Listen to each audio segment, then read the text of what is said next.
Hi, welcome to Swishing Mindsets. This is Anuradha, and today we're speaking to Ruchita Misra, author of Her One True Love, published by HarperCollins, her fifth novel.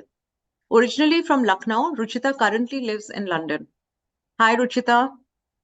Hi, Anuradha. I'm so happy to be here and looking forward to our conversation. Same here. And the best part of it is that we'll be talking about romance novels. So, as I just said, like, not too many people read romance novels now. Even in Mm, my generation, when we were reading Mills and Boons, it was like a strict diet of Mills and Boons and Daniel Steele and things like that. mm, Uh, they were like, I just met a friend today who said, ki, oh, they don't read classics. mm. He remembered commenting those days on somebody. Ki, oh, you're Mm. reading Daniel Steele, you're not reading classics. But we've all read it, right? So tell Yes. me, like, your own introduction to romance novels and what got you. I think your first novel was Ineligible Bachelors in 2011. So Correct. it's been a long while. Yeah. So tell me. So my journey, okay, your first question was why do I write romance, right? So I think that's just because I'm a diehard romantic myself. And for example, this book took me 5 years to write, and I can only spend that much, and 5 years of not pausing and then writing and not writing, but 5 years of continuous writing, working on this book. So for me, I how can I spend decades of my life, half a decade or more than that, on a project that is not close to my heart? So that is number one. Secondly, Radha, for me, it is very important that a lot of authors write for the market, and I write for my audience for sure, because obviously otherwise you just write your diary. Why would you write a book? So I write for an audience, but I am very true to um, what I want to write. Like um, there are a lot of things that I can put in the book that will probably make it more marketable. But that is not true to the story. That's not true to me. So I don't do that. So I like to think I'm a little bit gangster about all of this, right? I do what truly feels true. And right now it's romance, and that's what's been like for the last 13, 14 years. So I would imagine that I am sticking to this genre. This is what really means a lot to me. And growing up, answering the second part of your question, growing up, I grew up like most people in my generation on a very healthy dose of romances. I'm a diehard fan of classics. The Darcys of the world and the Rhett Butlers of the world are iconic for me. And also, like, I like to create this a lot of content that I see right now, especially in India, is very hard hitting and probably realistic, or too realistic. Like, there's a lot of bad language, foul language, there's a lot of complicated issues that are being brought up. And my books are, sometimes I see them as realistic escapism. So it's gentle, it's tender, it explores that part of um, where nothing is very rough. It's gentle, and I like living in that kind of a space, and I like to take my readers on a journey into that gentle, tender, old world space. Yeah, that's true. It's gentle, tender, old world, but with very real world problems, right? Very Yes, modern day problems. Yeah. modern day problems. And for me, like, for example, in this book, Her One True Love, it's about two women, and they both of and I tackle different issues with both of them. The first one is a girl called Ikadashi, and Ikadashi lives in London. And there's some things that I've taken. So I live in London now, and there's some things that I've taken from my life. So I have been in London for 15 years now, and despite the amount of time that has flown by, I still feel like it's very difficult to put your roots down even after such a long period of time. So like me, Ikadashi, even though she's been in London for 7 years, it does not feel like home to her. So she grapples with all of that. And then she meets this British man, and for my own pleasure, I have made him this super rich, super handsome billionaire, right? And there's that immediate spark. But she's married and a mom, and he is seeing an American actress. So uh, so here I'm basically talking about meeting the right person at the wrong time. So what you could say is that this is an extramarital affair, and it's cheating and this and that. But if you, in certain cases, if you look at it from the point of view of the people in it, you might realize that what's actually happened is that you've met the right person, you've met your one true love. So then what? Is it like duty versus love? like as women, the decisions we take have very major consequences. So what do? You've got a child, you've got a husband, you've got parents. What do you do if something like that happens? I also talk about an abusive marriage in that, and for me, that's a topic that's very, very serious, and I don't take it lightly, because I've realized that a lot of women, and it's shocking, Anuradha. Sometimes I shudder when I think of it. That you would see, and I know a lot of my friends who are, working in London. They are very successful. They earn very large salaries. They run companies, but their marriages are toxic, and not just toxic, but also abusive, and they put up with it. And as modern as we might be, and these are some of the most modern women I know, and the most well-educated women I know, and that makes me think that, you and I would think that if we were in an abusive marriage, this is what we would do. We would walk out. But when you're actually in that, what you actually end up doing is very different. So those are the serious kind of topics that I bring up. And then the other part of the story is about Ikadashi's mom. And that's where I explore finding love at a later stage in life. And, like, जैसे लोग नहीं कहते हैं कि अरे अब तो आप 30s में आ गए, or 40s, 50s, 60s, whatever. Like, it's obviously not going to happen, or it's too late, or whatever. But I genuinely believe that if you're lucky enough to find love at whatever stage in your life, then the later the stage, the more you need that companionship. When you're younger, you've got work, you've got kids, you've got so many things going on. So it's almost you have so many things to distract you. But when you're older, you know yourself better. If in that stage you can find somebody who is home for you, then no matter what society says, or no matter what anybody else thinks, you should be a little bit selfish and go grab that love, because the universe is being very kind to you by giving that to you. So these are, and I talk about consciously deciding to not carry a child forward. And those are some very hard-hitting topics that you're right, I bring those up, but I bring them up in the background of a gentle old world romance. Yeah, and also what you said about abuse, what I like in Ekadashi, and I don't want to give out any spoilers, but basically abuse is not just like, is the guy beating you up? He's not such a bad guy. It's not like he's beating you up or having, affairs with other women or something like that. It's very subtle, right? Like, oh, see, you just can't get anything right. You spoiled this. Again, you forgot to pay the bills. Things like that. Just basically putting her down. Putting her down, and this happens in a lot of marriages, where you can see one partner, not always the man, but whoever it might be, putting the other person down continuously. And you know what happens then, Anuradha, and that really breaks my heart, is that you have a voice in your head, right? Continuous voice in your head. And then that voice in your head becomes that person's voice in your head. So when you set out to do something else, then you have that voice saying, you can't even do this, or this also you cannot do. And these are such slight, subtle words that are used, but they have such a huge impact on your confidence, and nobody should stay in that kind of an environment. It kills you, it kills your soul. And if you are in that environment for a continuous period of time, you will have a mental breakdown. You will go down that route. You will feel depressed, and you will probably get depressed, because you know how people talk about the light in you. So when you're in an environment like this, that douses the light, and if that light goes away, then you become a different person. You don't thrive. So you're absolutely right. Abuse is not hitting. Abuse, I mean, abuse is not just those things, hitting, or having multiple extramarital affairs, but killing somebody's light, internal light, is, I think, so difficult to spot. But it is such a huge thing. Like, it can genuinely make life completely different and very bleak for that person putting up with it. Have you had any reactions to the book? Any women So who reached out?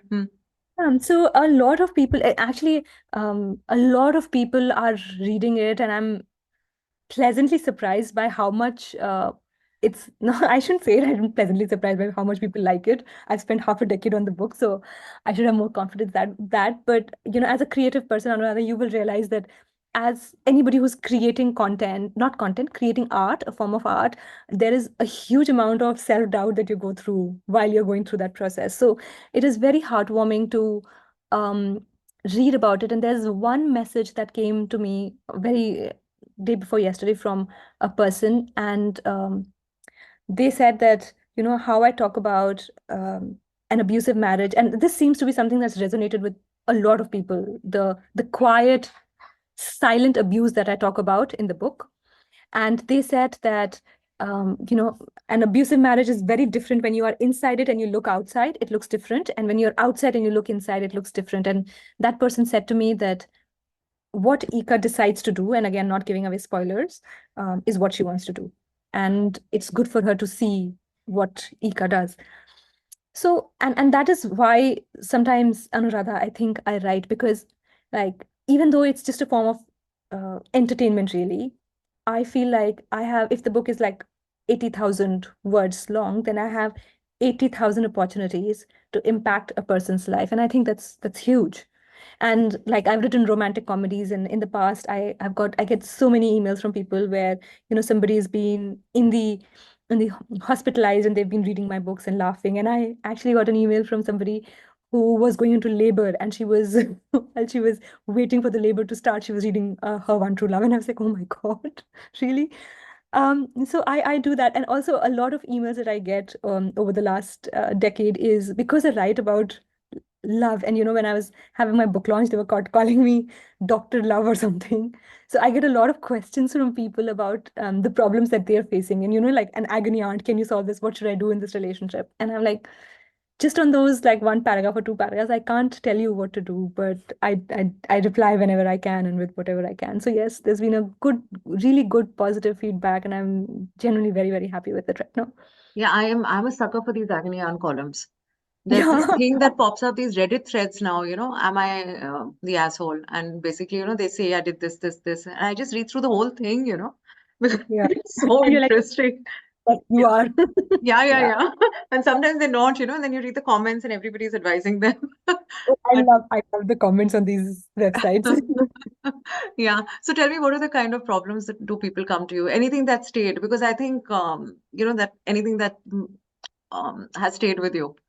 So so there are a couple of them that um but the common thread that I see is women settling for less for whatever reasons. And a lot of these women that write to me are very, again, highly educated with good careers in big cities. And like, there was this girl who told me that the boyfriend just disappears, and then he comes back again, and apologizes that he disappeared. And she says that she's so scared of losing him and of being alone, that she's ready to take, even though she understands this is not, the relationship she wants, she will go ahead and take it because she's so scared to be alone. And that seems to be such an endemic in our generation, and, the people a few years younger to us, because we're all so busy and so alone that whenever we find something that is even half baked, we just cling on to it because we can't imagine being alone. There was that, and then there was another case where this girl was talking about an abusive partner who would be very, very abusive, and in the mornings, in the night, he would be abusive, and in the mornings, he would just apologize again and again and cry and beg and touch her feet and say he would never do it, but then would do it again. And those kind of stories just make me very anxious when I read them, and I wonder like what happens to them. And then there was another one that really stayed with me, which was about this girl who's been married for about 10 years, and she says that now she feels like her husband is a brother for her, and she feels no sexual attraction to him. She feels no, and he's her best friend, but there just isn't the spark, the romance, the sexual tension. And she wants to leave. And she's like, how do I explain it to myself or my kids that there is nothing wrong in the marriage? It's just that I don't feel it. And I said to her that, you know, probably I'm the only person saying this to her, but we, at the end of the day, we have just one life. So if you do not feel that special thing that you should feel with your partner, and you're genuinely convinced that that's done and you will never be able to feel that way again, then it's not fair on your partner also to be with somebody who cannot give him the kind of love he deserves. So it's not fair on either of you. So yeah, it's a very very queer kind of problems that people end up facing and having, and it's all kinds of problems. And like, I think it's War and Peace or Anna Karenina, where it says happy families are happy in one way and every unhappy family is unhappy in a different way. So when I meet and interact with these people, I understand that um, we all are fighting really big battles. Like we're all struggling in our own ways. So it teaches me to be kind to whoever I meet.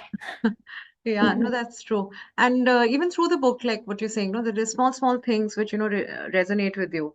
Little problems, what even Fredrick is going through, or maybe, Ekadashi's mother is going through. There's so many things. But you tend to, for me, I Hmm. mean, I'm a life coach certified. I should not be judgmental, but there's that voice in your head. No, yeah, we're allowed to be judgmental sometimes. Yeah, yeah. So, you feel, oh, okay, but she's married. But, Mm. this guy has, the girlfriend sounds nice. I like the way that Frederick's girlfriend, you've not made her out to be this evil person, And because otherwise it's like so easy then, and So, and it's not. And yeah. there was more in the book about Ikadashi's husband also, because I didn't want him. I wanted his side to to be explained a little bit more as well, because I genuinely believe, Anuradha, and this is my one of my mantras, there is evil in the best of us and there's good in the worst of us. So nobody's black and white, and we all sit in a gray. And in fact, when I start writing my characters, I know that, this is the hero of my book and this is the heroine of my book. So my first question is, what is wrong with my heroine? What is really bad in my hero? And my second question is, what is good in my antagonist? What is very nice about him? So once I know those complex things, and I'm able to draw my characters very easily. But yes, to your point, and that is what I'm trying to show in Frederick's relationship as well, that like it's not his girlfriend's fault that he finds somebody else attractive or more attractive, or he falls in love, genuinely in love with somebody else. It's not her fault. She's lovely, she's kind, but um sometimes the puzzles just don't fit, or maybe they fit at one point in time, and after a certain amount of time you've both grown apart and it does not fit. And we might try as much as we can, that just because it does not is not the right thing to do, that we try to stay in those relationships and try and make it work. But is that the right thing to do? As much as you want to protect the person you love, is that the right thing for them to be with a person that will not be able to love them the way they genuinely deserve? And is it kinder to let them go so that they can find somebody who will give them the love that they want? So, and I say this in the book, sometimes it's selfish to stay, but sometimes it's selfish to go. Like, which one is it? It depends on the various situations that you're in. So yeah. Yeah, that makes sense because, I mean, although we don't see her much in the book, Frederick's girlfriend, but you keep reading about how she's trying so hard. Like, why doesn't he talk to me? Why doesn't he confide in me? I want to be there for him. And so, when the person is not right for you, I suppose you're trying hard because you feel there's something lacking in you, that you're not doing enough. So, yeah, in that sense, yes. If it's And not yeah, working, it's kinder to the other person too, in some cases. and also, like, I feel different people bring out a different version of us. So with you, I'll be different. With my kid, I'll be different. With another friend, I'll be different. And what version of me comes out is also a mark of the relationship you and I share. So with somebody where you have this really cosmic, electric, almost spiritual connection, you will become a different person, and you will probably share more of yourself. You'll be happier to talk more about the ghosts in your past. And with another person who's perfectly fine and nice and lovely, loves you as much, but uh, that person just does not bring that person out of you. And you might want the first person to come out. That's what you might want more. And what I'm trying to say is that it's not wrong to want that. What is wrong in that? We also have a very limited amount of time on this planet. So if you know that you are going to be happier with somebody else, the question I ask in the book is, do you stay on with that person just because you've had a relationship? Um, or do you take control of your own life and say, as hard as this decision might be, and as much as I might have loved you, um, this is better for me. So these are all very complex things, and when they happen in real life, those are very dark periods where you take those decisions and you come out of it, and it takes a lot of time to get over that, forgive yourself, understand that that is what you want to do. But that is life. Yeah, and you have shown the dark side. Like, it is a very dark path that she has to go through internally and everything. It's not an easy decision, No, it's for her not. either. Yeah. It isn't. And also, like, I also wanted to talk about another thing in the book, which is that, what's meant for you comes back. So there might be times when, like women chase men. That person is not calling me. Let me text him 10 times. Let me text, double text, triple text. Why isn't he calling me? And things like that. So I don't talk about, texting per se, but an element in the story also is that um, you decide to go separate ways. But if sometimes things are meant for you, it comes back to you. It finds its way back to you. So, how they say that let it go, and if it is yours, it will find its way back to you. So that's also another thing that was playing on in my head. It's also the generation thing that you've done, like Ekadashi's mom, it's all about duty, which is how, it was earlier. And now it's more about self-realization, you only live once, kind of. Yeah. And also, Both extremes. Yeah. Hmm. and that's exactly it. Like, and which one is right? Right? And also, like, the decision that you take when you put duty over love takes you on one path, and when you make that decision where you say, no, my love is more important, I am more important than the family, then you go on a separate path. And um Ikadashi's mom does the first one, where she puts duty over love, and she says in one part of the book that that's something I've regretted all my life. So I also wanted to show that just because you take the moral high ground does not guarantee you happiness. Like, all of that is very complicated. And maybe if you take the selfish part, you will always regret other things. So nothing is nothing is black or white. We're all different shades of some colors in between. That's what I've tried. And the other thing that I also wanted to say, Anuradha, and I think is true, and especially true for us who have close relationships with our moms, and that is that we always look to our parents for guidance. But there is a time that comes in our lives, like it happens with Ikadashi and Himani, where Himani then gets inspired from her daughter, and she gets inspired from the courage that her daughter shows, and then finds courage in herself to then go and um, find a conclusion to her own story. And she does that later in life. She does that when it's really hard to go back to all of that in your 60s, but she does that, and I hope that will inspire somebody. Because when I launched my fourth book, and I did the launch in Lucknow, there was a journalist who said to me that you always write about romance in the younger lot. What about the older lot? And that stayed with me. So Himani's story comes from that comment from the journalist at my previous book launch. Yeah, I'm glad you asked you that because it's very interesting. Yeah. And And also she's very strong in her daughter's corner, she's not pressurizing her, you must stay in the marriage or something like that.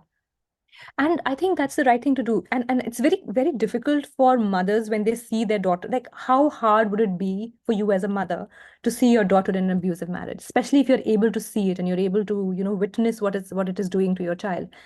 And also, I think in those situations, you can't, like, how do you tell your daughter to leave, to break her house? You won't be able to do that. What you can say to your daughter is that if you decide, I'm there with you, but it has to be your decision. And that is what happens in this story as well. And I think it's a very unfortunate position for those moms. I don't envy them at all, because it's so hard to see your child in these kind of situations. And also, the other thing that I wanted to say is that Ikadashi's marriage was a love marriage. So I also wanted to show that your decisions might be wrong. I also wanted to say, and I want to say this to any young person who is settling down or is now deciding to get married. Whatever problem you think exists in a relationship right now, that will be a problem 10 years later. That will continue to be a problem 20 years later. So when you see any red flag, please do not ignore it, because it will not go away. It's very difficult for people to change. So those problems will exist. So either you understand that that's a problem, but I am fine with it, or you understand that this is a problem. It will not go away. I will not be fine with it. And perhaps that is why this person is not right. And the third thing that I want to say is that we have especially as women, we have a very clear voice in our head. So if you're not feeling sure about something, even if that voice is not very loud in your head, but there's a little murmur in your head that's saying that this person is not right for me, please listen to it. Because intuitively, a part of us knows what's right for us and what's not. So most of the people who are in unhappy marriages, if you talk to them, they will go back a few chapters in their life and say, मुझे पता था ऐसा होगा, मुझे लग रहा था, I could see something, but I didn't acknowledge it. And you see it, but you don't absorb it. So my genuine request is, it will save you a lot of trouble. If you see some red flags, acknowledge them. People tell you who they are. And it's like, do not ignore it. When somebody's telling you how they are, and they tell you through their actions, through the way they treat others, through the way they treat you, don't turn a blind eye to it. Yeah, that's very good advice. And also, like, I think even in this book and even in real life, so many times, you've already made that commitment. The wedding is just days ahead. So, it's just down to last minute jitters, or you can't let down the whole family, everybody's involved. So I think often that happens as well. So, it's Yeah. funny. So one of my friends, when she was getting married, like actually getting married, and I was there with her while she was getting married, and it was an arranged marriage, and this has nothing to do really with arranged or love marriage, but she was getting married, and she was wearing her wedding lehenga, and she looked at the door at the gate, and she was like, "I think I need to run away." And I held her hand and I said, no. Like, she was in her wedding lehenga, the wedding was going on. And I genuinely think that if I had not said no to her then, she would have, it was that moment of madness where she would have probably legged it. Um, and her marriage is not a very happy one. So every time we talk as friends about, things that are happening in her life, I carry a little bit of guilt. And I feel like she had that mad courage for one moment to save herself. Like, there was something that was telling her that this is not right. And maybe I did what I thought was a sensible thing at that point in time to do, to stop her and say, it's last minute jitters. It's fine. It's fine. It's fine. And drink some Pepsi, or we'll find some alcohol for you. Just drink some alcohol, get married. But I always think that maybe she should have done that, which is why in my second book, I've created exactly this situation where the girl actually runs away. I think something should But you run away never from. know which way it's going to go, right? Because, Uh, yeah. I think marriage and finding a partner is the Mm. biggest gamble in life. It is the biggest gamble. You don't know how they will change, how you will evolve, what will happen. So no, but I also feel, Anuradha, like um, if you're lucky to find a person who is in some form, and this is the romantic me speaking, and as cynical as I might be, and as much of horrible marriages I see around me and unhappy couples I see around me, there is a part of me that's very, very confident that if you very sure that for some of us, we are very lucky, very few percent of us, but some of us are lucky to find that home in a person.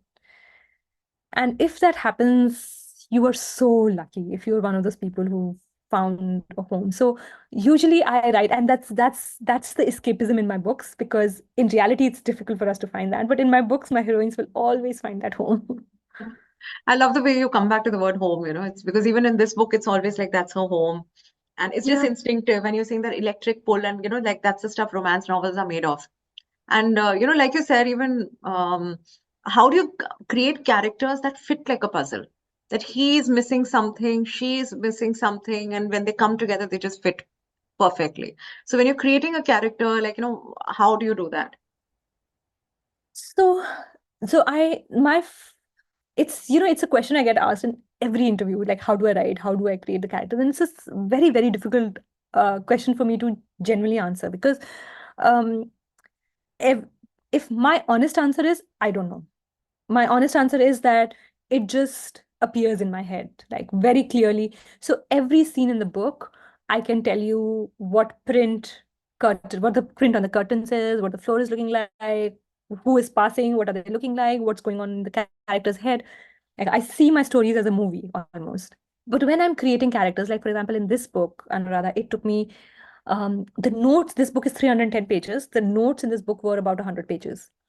So you see two stories, but actually I'd written three stories. So there was another story, which was Fredrick's mom's story, and that was set in Texas. And she becomes a drug addict and all of that. So there were three stories in different time zones in different parts of the world that were going on. And I genuinely think that if this book is successful enough, maybe I'll release those chapters, because that's a very interesting story as well, about a very young girl who gets swept up by this really fancy businessman. Yeah, it's so sad. I mean, my heart went out to her when I was reading that bit. Yeah. You just read a little bit of it, but that was actually a good chunky part of Yeah, the I'm story. sure. Yeah. Um, so when I the characters, come into my head, and then they come with their quirks. And I think a lot of authors will say this, and if you write creatively, you'll also say this, you'll understand what I'm saying. And that is that I start, but very soon the characters take their own voice. And then, not with this book, but prior to this, when I would write, I wouldn't plan my writing, but now I started planning my writing because otherwise it takes you 5 years to get a book out. But, I start writing and then I am reading the book as I'm writing it. So I'm like, oh, yeah. So, I start with like, I'm going to do this. And when I start writing, characters take their own story. They suddenly become. So when I write, it's really funny. I get to know the characters better by the time I'm writing it. So, like in the start of the book, Ikadashi's father was alive, for example. So, middle of the book, I figured out, no, no, no, Baba has died. And then, in the beginning, Ikadashi had a couple of siblings also. So I was like, no, no, no, no, no siblings. So by the time I finish the book, I know who Ikadashi is, and she's completely different from the Ikadashi from the beginning of the book. So then I have to do this major rewrite where now I know my character, and then I rewrite the book to fit the character properly. And I corrected that, okay, Baba is gone, or her family life and situations like this. So I get to know them as I write them. And then as I write the male characters, I usually write them for my own happiness. And I'll make them the most eligible men in the UK, and I'll make them billionaires. And with this book, like when I started writing it, he was a millionaire, and then I was like, millionaire is too less. So I just I did control F and changed millionaire to billionaire. I was like, Yeah, let him why be. not? I mean, it's in your hands. And there was somebody who messaged me that it was really lovely for them to see how billionaire execs live in London. I was like, good. So yeah, it's a very organic journey for me. And when I spend so much time with these characters, and rather they really feel like people I know. And I get this question really often. I don't know why. But here in London, every time I tell people that I write, and I don't do this now, and I ask them to guess what kind of books I write, I always get erotica as a reply. I don't know why. But But that's that is another thing, it's very intimate and everything, but there is no, it's very yeah. PG-13 kind of thing. I like But that somehow. Yeah. yeah, so that's very old world, but I also do that. And genuinely, I don't think I can write a sex scene. That's not, and there was once when one of my editors for a previous book said that, oh, we need a sex scene. And I sat with it like for 3 months and I couldn't get anything out. And then my mom said, Beta, do you want me to write it for you? And I was like, no, as close as I am to you, I don't need you to write a sex scene in my book. Please don't. But also, it's really weird, but they feel like real people to me. And I feel like they are letting me tell their story, and share very private parts of their life with everybody, but this and no further. Like I almost respect their privacy. It's a very weird Yeah. thing, like very real people for me. And also, like my books, I I don't feel it needs that. Like it, I don't feel it lacks anything. Maybe there is some story where I genuinely feel that it needs, spice level to be high. I'll Yeah, go. no, I think it makes sense because even I see movies and sometimes I mean they have a sex scene and things like that, and I don't feel, I mean, you don't mind it for authenticity or whatever, but sometimes I question it because I'm like, do you really need that? Married people, they're married, you trust the relationship, you don't need to see them having sex to believe that they're a couple, you know? So And like, let's be it's a little just a bit more story, grown. Yeah. Huh. Let's be a little bit, let's not be a 12-year-old boy about it, right? Like, let's be mature about it. All of that is in the background. And like, I love teasing my readers with, like, I don't let my main leads kiss, because like a kiss is like, okay, we're officially in a romantic relationship. So many times I'll get them It's close and then almost there. Yeah. yeah. So sometimes, people who are reading my book, they send me messages like, oh, finally they kissed, finally. So yeah, So old world. Yeah. so that's the Yeah. best way to describe my books. They're very old world. And I think in this very modern age of Tinder and dating, and like I read statistics where people are warning people to not get into physical relationship with a new boyfriend or girlfriend, and they're like, please wait at least 3 dates. I'm like, my characters wait for Yeah, I know. years. So I think I live in a very different decade, but people seem to like it. And there's so much of this, so many books where there is a lot of all of this happening, that I think my book stands out a little bit by not having all of that. And these are for true romantics who are looking for a romantic book. So I give them a romantic book. Yeah, I think so because now sex is easy to get, like you're saying on, dating apps and things like that. So you want something more, right? People are looking for a connection, I guess. And Anuradha, I was reading this piece on human behavior and behavior of men, and they said that actually you you give a man time to fall in love with you if you don't sleep with him very quickly. So, and it's got something to do with oxytocin that's being produced in our bodies, and women have more oxytocin, and men have too much testosterone. So there's a whole scientific reason behind it. And I think that, that almost clouds the relationship. And if you have this time where you can just get to know each other, like genuinely get to know each other, because if it's all based on sex and that happens once and that it's done, right? But if you've been able to form a genuine connection, a genuine relationship, a genuine friendship, then that will not just stand the test of good or bad sex, but it will also stand the test of problems that happen. And I think I just have a preference for the old world romance. So that's what I tell my husband, that I should make sure I stay married to you, because if I go out to date, like, I'll probably not find anybody who thinks the way I think. So that is one reason my marriage will work. I have to make it work. Yeah.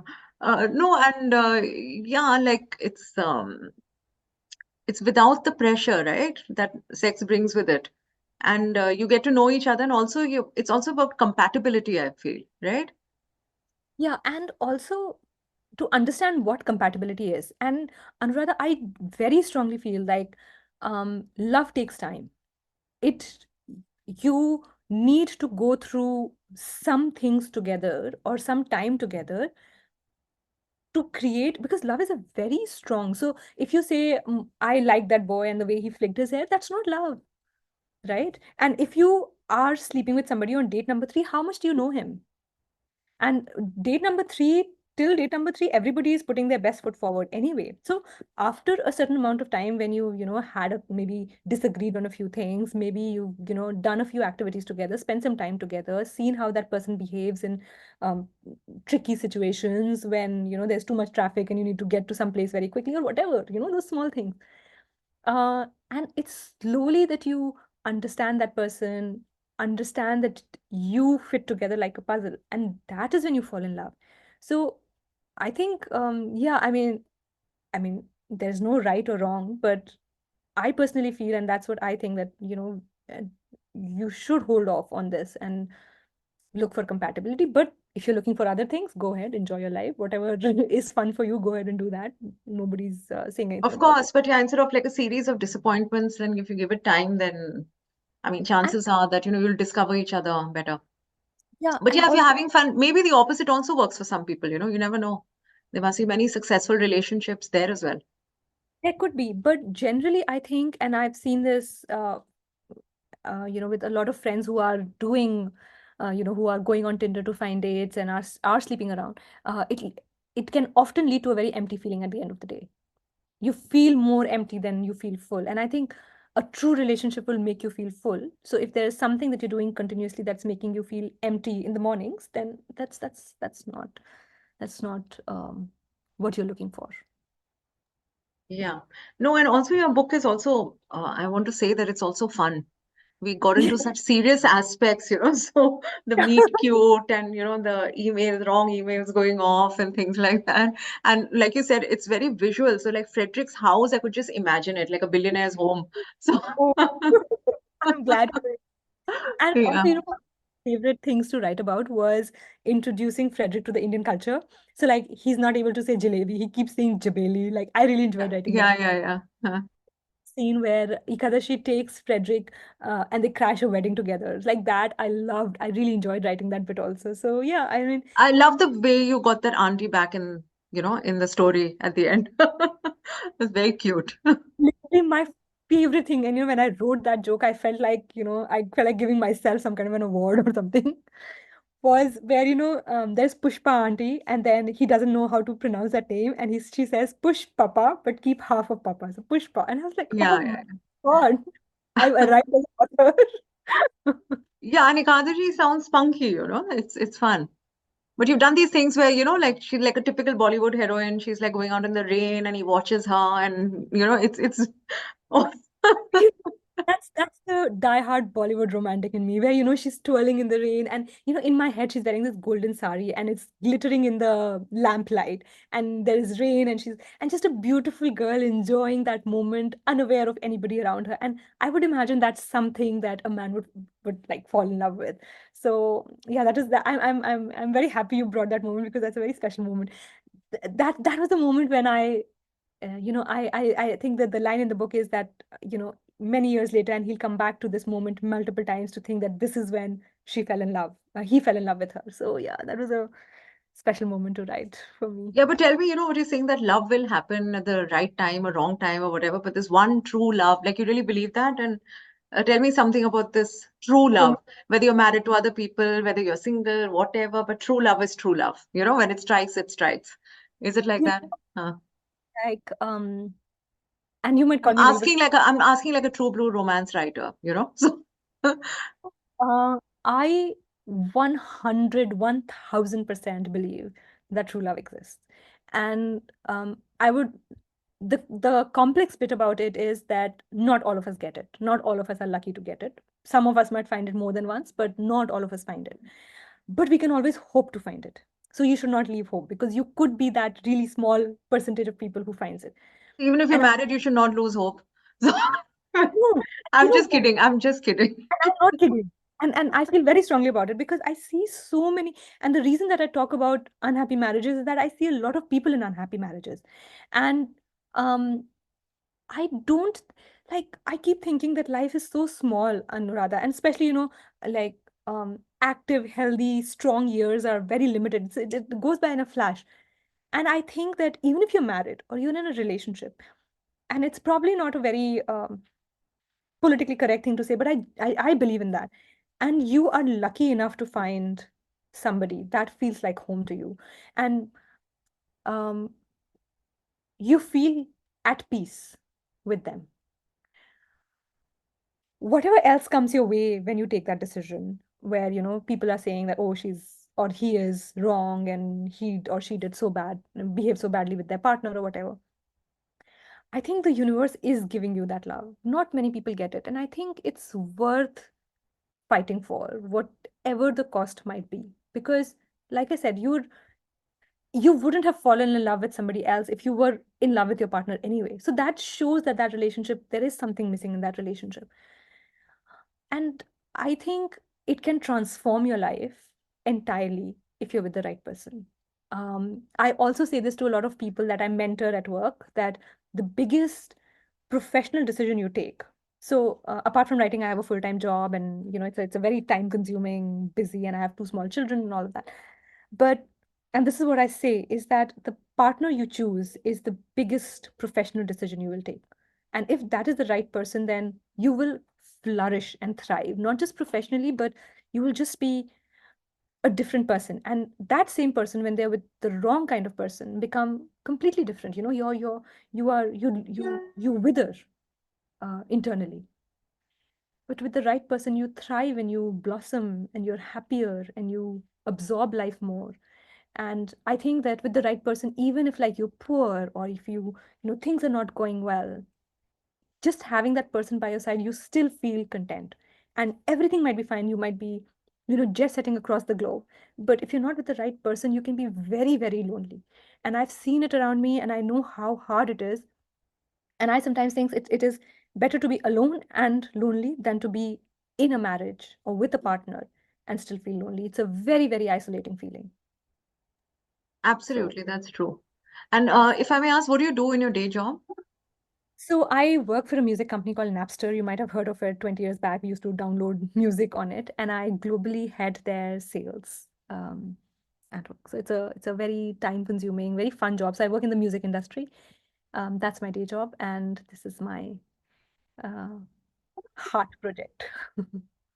And I also have two small children. One is 8, one is 4. So I'm a very busy. And also I live in London. So, like in India, we have a lot of help, which we do not have in London. So it becomes a really sometimes a very hard juggle.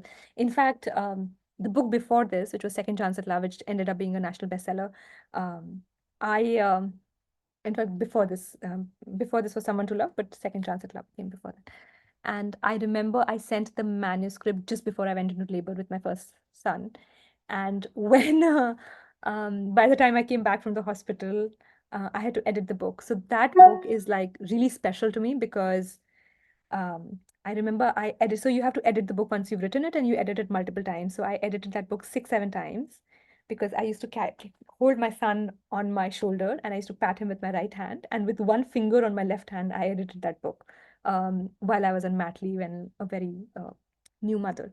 And like kids fall sick, there's a lot of work to do. So often I write from like 10 to 2 in the night.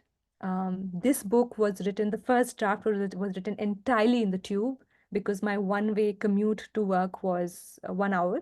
So I would run into the tube and find a spot to sit and like immediately open my laptop and write furiously. So that entire book was written there. So I find like, some authors are like they need to go on retreats and have people looking after them while they write and they're in the mindset. But I have a very, very busy life and I do not have those luxuries. So, like sometimes if I'm queuing up at the airport, I'm writing. If we are going for a long drive, I sit at the back and write. So I snatch time to write. So when I, when people send me emails or messages or tag me on Instagram on their stories and they say that they love reading that book, it's like, um, the word tapasya. So like really working really hard for something. I feel like it's a kind of happy tapasya which bore fruit from me. So I feel very gratified when I see that. Yeah, and I recently spoke to an artist, Olivia Fraser, and she was saying that she has a thinking chair where she sits and thinks. So where do you draw inspiration? Like these two characters as well, I believe it was your colleagues at work, Yes, that inspired it. yes, yes. So yes, so I think any author, by the way, Olivia Fraser paints, isn't she? She's an artist, right? She paints Right, right, beautiful. right. Yeah, Big fan. yeah. So I draw inspiration from around me. I think most authors are very observant.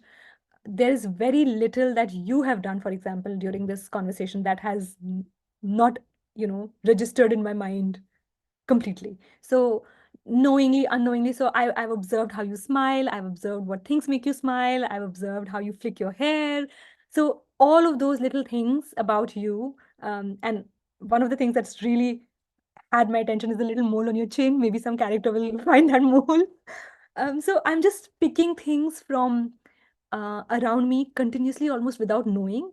And when I write, then suddenly, something will come from some character, and I'm like, oh, okay, this is it. Because like the next book that I'm writing, which is already done, and now I'll be sending it to publishers, is a very, very different book from the ones that I've written. It's still a romance, but it's called The Girl and the Ghost.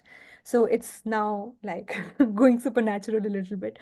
So just creating those characters, also just imagining how they would look like, it's been a very, very interesting process for me. So no, I don't have a thinking chair. I don't have so like Olivia Fraser, for example, has grown up children. So maybe when I am a little bit older with children who do not need me all the time, maybe then I'll be able to have those almost luxuries as an author where you can sit back and think.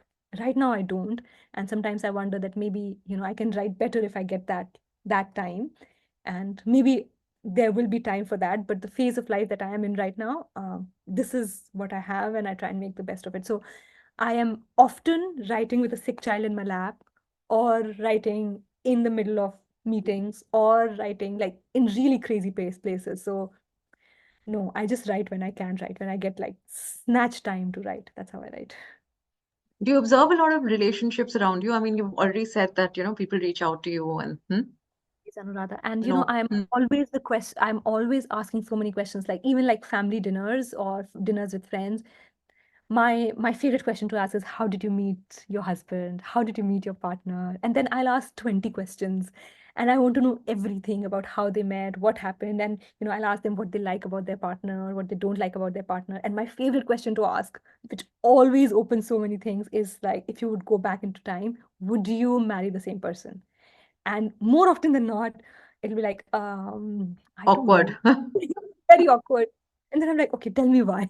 So I'm very curious. And then people get very defensive. They're like, she will put this in a book. But I don't. It's just that I genuinely feel, and not just like personally, but even when people I meet at work or people I meet professionally, like, CXOs that I meet in meetings, I'm like, so how did you meet your partner? They're like, can we talk about music? But and I also find that for whatever reason, people open up to me and they will tell me stuff and they will tell me more and more. And more often than not, like couple of times a week, I hear that, oh, I haven't told anybody this, but I'm telling you this. Like, I don't know why I told you this or things like that. So I think I appear very harmless and I ask a lot of questions and I'm genuinely interested. So I get a lot of insight and I don't do it for gossip or I don't do it, but I just genuinely feel interested in people's stories. You basically just love romance and love. I I just think that those people who get it are very lucky. And I feel like it transforms your life. So it's a very, um, apart from good health, number two on the list, if you can get anything in your life, if you can find the right, and like, especially in India, when we were growing up, and especially in our generation, it was all about career, right? Like study, do well, at least for me. But I think that almost more important than that is to know how to find the right person. Because if you find the right person, a lot of things become much easier for you. So I'm a die-hard romantic. I believe in true love. I believe that if you, That's true because nobody talks about finding the right person. It's like marriage on a checklist, it's yeah. like that. And there was somebody I spoke to, and they said that they got married and they didn't have time to meet the boy too much because they were busy with their career. I was like, why? How important? Like, why would you do it? Like, it is the most important thing. So yeah, so there are people like that who would value their career more than investing time in finding the right person. But you should not do that. That's a very, very misguided thing to do. It will come back to bite you. And in fact, I remember when I was graduating from IFT, there was a professor who came to me and she said to me that, um, and I had got all the gold medals at my MBA college and I was rank one and all of that. And she said that you can do so well in life. And this was advice from her, which I said to you a few minutes back. And she told me, she's like, the most important career decision you'll take is the man you choose to marry, especially for women who are career oriented, especially for women who've done well, who want to do well. It's very important to find the right person. Absolutely. You need someone in your corner. You need someone in your corner and also like somebody you can come home to, somebody you can share your problems with. If there is that person who's continuously putting you down, you fight so many battles at work. If you're fighting battles at home also, where will that leave your soul? So that's why I keep coming back to the word home. Like that person has to feel like home. And if it does, you're very lucky. And in a lot of cases, it doesn't. But if it does, then you're very lucky. Yeah, that's lovely. Very Yeah. romantic, very positive, all good things. Very good. It ended up being a very romantic conversation Yeah, already. yeah, absolutely. And I'm just realizing that, Valentine's Day is going to come soon. Yeah. So, before we sign off, any message on for Valentine's Day? So I don't buy into the commercial aspect of Valentine's Day, but like I've said, I Not just for Valentine's Day. I mean, that was a wrong way to put it, but no, basically anything on love and relationships. Yeah. Huh. so no, and I was coming to that. Like while I do not buy into the commercial aspect of Valentine's Day, I see that if there is one day where you can be extra appreciative of a partner, then why not, right? So I get into that, but I think um, it's a very very love is very complicated. Love doesn't happen overnight. Love is difficult, but love is peaceful and love heals. So anything that is not healing you, anything that is not peaceful, if you think it is love, it is not love. That's the biggest mark of love. Like, despite however difficult things are, it is peaceful. Um, so if you're in a relationship and you think you're in love, but you are anxious and you are, feeling jealousy or you're dealing with a lot of negative emotions, then that might not be love. So I think it's very important for people to not confuse love with situationships or your idea of love or what you want love to look like. Um, Love will make you feel very calm. And if your relationship is not keeping you calm, like you shouldn't be getting palpitations, you shouldn't be feeling anxious, you shouldn't be like shriveling up inwards around that love. Love will help you blossom. So if that is not happening, that's a very big telltale sign that that is not love, and then you should get out of it, because only when you remove toxic things out of your life will you make the space for true love to come in. And I think you owe yourself that to get out of bad relationships, to find space to get the right person in. So, with Valentine's Day around the corner, I think it's a good time to sit back and understand whether what you think is love is actually love or not. If it is, then hold on to it. Don't ever, ever, ever let it go.